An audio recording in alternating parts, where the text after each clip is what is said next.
Um casal de irmãos, fãs de Osuga no Sora, que aparentemente querem manter a sua linhagem o mais pura possível. Brincadeiras à parte, essa daqui é a terceira temporada de Mahoka, e se você quiser a continuação, não esquece de deixar aquele like e comentar aí embaixo pra eu continuar trazendo esse anime, que pelo menos eu achei insano a primeira temporada. Até tem que ver a segunda, mas se vocês quiserem eu trago aqui pra vocês. Mas sem mais demoras, bora pra esse primeiro episódio da terceira temporada que tá insano. Em um breve monólogo, Miyuki disserta sobre a magia e nos explica que ela é uma técnica que modifica a informação contida em algo e transforma a sua matéria. Em outras palavras, magia é a força capaz de mudar o mundo. E além disso, ela explica que é possível curar e até salvar vidas utilizando a magia. Em contrapartida, ela também pode ser usada para destruir um país. Dito isso, a jovem apresenta os portadores de magias como magos. Porém, com o passar de um século, aqueles que possuíam alguma linhagem de magos ficaram presos a alguns problemas. Mas, além deles, a família Yotsuba, que reina dentre os clãs, também passou a enfrentar esses mesmos problemas. E ela afirma que essa mesma maldição também a acometia.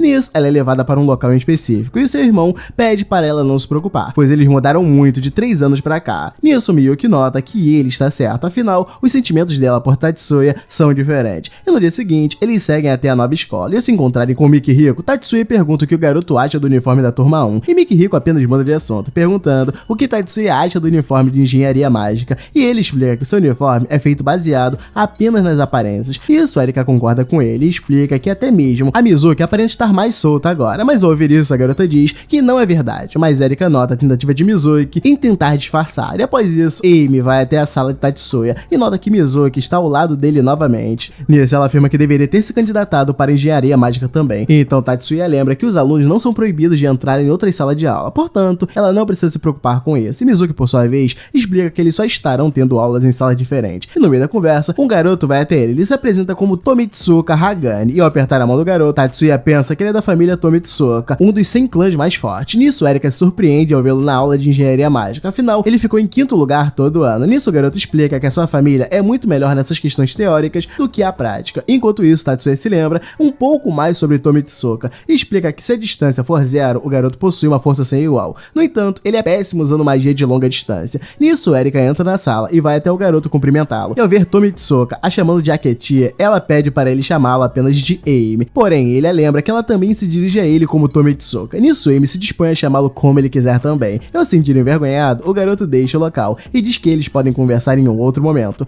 Nisso, Erika sugere que ela vá atrás do garoto e Amy prontamente acata a ideia. Após isso, os alunos seguem até a sala do conselho estudantil e a líder apresenta Shibe para todos como o novo vice-presidente da organização. E quanto ao comitê disciplinar, eles recebem Yoshida e Kitayama como novos membros e após todos se apresentarem, a líder os informa que eles terão uma reunião sobre a cerimônia de admissão que será realizada no sábado. E nesse dia eles contarão com a presença do novo orador. E por falar nele, o garoto entra na sala. Nisso ela o apresenta como Shippou Takuma, o novo orador daquele ano. Então Shiba se apresenta a ela como vice-presidente do conselho estudantil. E ao vê-lo, Shippou observa atentamente o emblema na camisa de Shiba. Nisso a líder chama a atenção dele e Shippou explica que apenas não estava conseguindo identificar o emblema da roupa de Tatsuya. Nisso ela informa que aquele é o emblema do departamento de engenharia mágica, que foi criado esse ano. Enquanto a Miyuki, ela se apresenta como a segunda vice-presidente. Porém, ao vê-la, Shippou fica desconfortável. E ao voltar para casa, Tatsuya comenta com a sua irmã que o filho mais velho da família Shippou aparenta ter um olhar muito bélico, como se fosse iniciar uma guerra do nada. E Miyuki afirma que a atitude que o garoto teve com Tatsuya foi muito arrogante. Nisso ele explica que devido à rivalidade do clã Saegusa, a família Shippou possui uma forte ligação na posição dos 10 clãs mestres. E Tatsuya acredita que o objetivo do garoto é mostrar que tem o poder digno para ser dos 10 clãs. E é justamente por isso que ele costuma menosprezar aqueles que não possuem poder. Porém, Miyuki acredita que os poderes de seu irmão sejam muito conhecidos, mas ao ouvir isso, Tatsuya sente que a sua irmã está superestimando muito seus poderes, pois ainda que ele seja muito conhecido, isso se restringe apenas aos envolvidos com o departamento de engenharia mágica. Portanto, Shippou, que era um aluno do Fundamental 2, certamente não iria o conhecer. Mas ainda assim, Tatsuya concorda que a atitude do garoto com ele não foi muito boa. E no dia seguinte, a cerimônia tem início, e a líder do conselho estudantil pede para que todos se reúnam no auditório. Enquanto isso, Saegusa vai até Tatsuya e pergunta se ele estaria guiando os novos alunos. Ele responde que sim. E o Saegusa comenta que ainda faz menos de um mês desde a cerimônia de formatura, porém de lá pra cá, ela notou que Tatsuya mudou muito. E além disso, o uniforme dele também está diferente do que ele usava no ano passado. E então ele atribui essa aparente mudança apenas ao seu novo uniforme. Porém, Saegusa afirma que o Tatsuya do ano passado tinha um semblante no rosto diferente do atual, pois agora ele aparenta estar mais livre. E ao ouvir isso, ele decide não rebater mais ela. Afinal, ele também não repara muito em si próprio. Então ele decide falar um pouco mais sobre ela e nota que Saegusa está com um semblante diferente consciente e mais maduro. Nisso ela estranha o que ele disse e deduz que ele esteja apenas dizendo que ela é infantil no passado,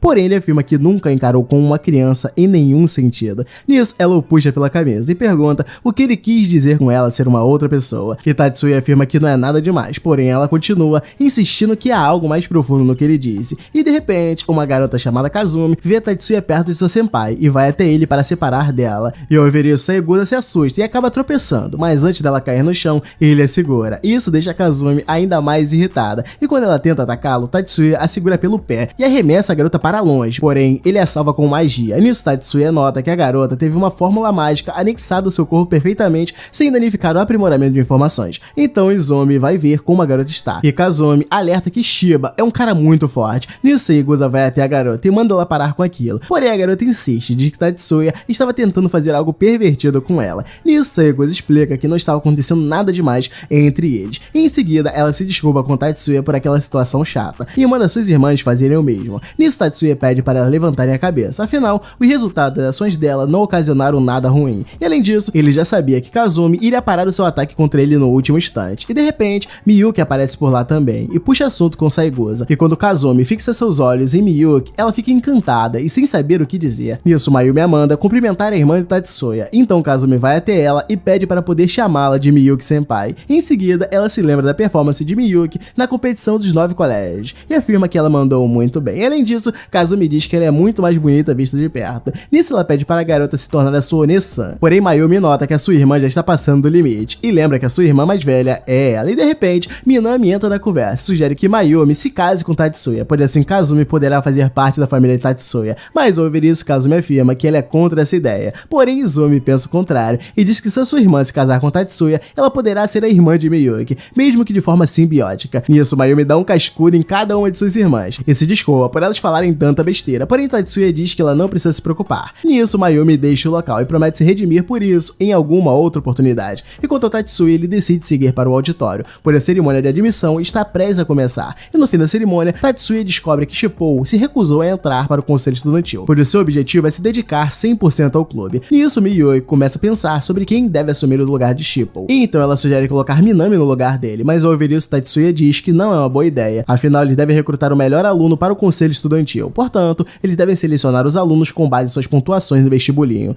Nisso, a líder cita Izumi como a segunda opção, e no meio da conversa, 2 alunos entram na sala e explicam que querem recrutar uns alunos novos para o comitê disciplinar e o clube, portanto eles decidiram ir falar com a líder do conselho estudantil para evitar conflitos. Nisso, o membro do clube pede para Nakajou o deixar recrutar o Shippou, então ela explica que ele mesmo pediu para se retirar do conselho estudantil, portanto ele poderia ir para qualquer outro grupo. Eu falarei um pouco mais sobre a situação do conselho estudantil, o membro do clube sugere que Nakajou vá atrás de segundo melhor aluno. Nisso, as irmãs Saegusa são chamadas para conversarem e Kazumi na hora se recusa a entrar para a mesma organização que Tatsuya faz parte. Nisso, Miyuki pergunta se Izumi tem interesse em se juntar ao grupo, e a garota prontamente aceita a oferta. E então a recrutadora do comitê disciplinar convida Kazumi para entrar para seu grupo, e ela afirma que a garota certamente conseguirá desempenhar um papel à altura de Tatsuya no ano passado. Enquanto isso, 2 garotas observam atentamente o seu alvo, que no caso é o navio Yakata, e uma das garotas estranha o fato deles quererem se manter ocultos, afinal aquele navio chama muita atenção. Nisso, a garota deduz que eles na verdade não estão preocupados em serem vistos, pois se eles forem pegos, basta dizerem que estavam apenas dando informações aos jornalistas, e ao olharem para a cara dos homens, elas notam que ele realmente aparenta ser um mercenário. Nisso, as garotas decidem partir até o navio para darem início à operação, e ao se aproximar dos capangas, elas o derrotam facilmente. Nisso, ela retorna para Yami e pergunta se a sua irmã já descobriu a identidade dos ocupantes do navio. Então Yami explica que todos eles pertenciam a uma organização humanista que atuava na USNA. E quanto ao jornalista, ela descobre que ele já teve um certo contato com um famoso político da oposição e que odeia magos. Enquanto isso, Koukin vai até o seu mestre e o informa que o ataque à torre offshore foi um fracasso, pois todos os envolvidos foram presos. Nisso, o mestre se estressa por o seu plano de dizer que os magos da torre trabalham de forma escrava acabou não saindo como ele esperava. Então Koukin explica que a investigação sobre a mídia de massa está indo bem, mesmo com a prisão de toda a imprensa. Nisso, o mestre pergunta como está a taxa de progresso, e Koukin diz que as mídias em vídeo estão em 40%, e quanto aos textos, estão em 30%. Nisso, o mestre afirma que eles darão o bote assim que as 2 mídias estiverem em 50% cada, pois assim os políticos, que só se preocupam com votos, não poderão detê-los. E na moral, as coisas vão esquentar e eu tenho certeza que eu quero ver o Tatsuya descendo a porrada em alguém. E também quero muito ver o romance dele com a Mayumi. Com certeza eu quero ver isso, porque eles têm uma uma química que é absurda. Então, se quiser a parte 2, comenta aí embaixo que eu vejo você no próximo vídeo. Fui!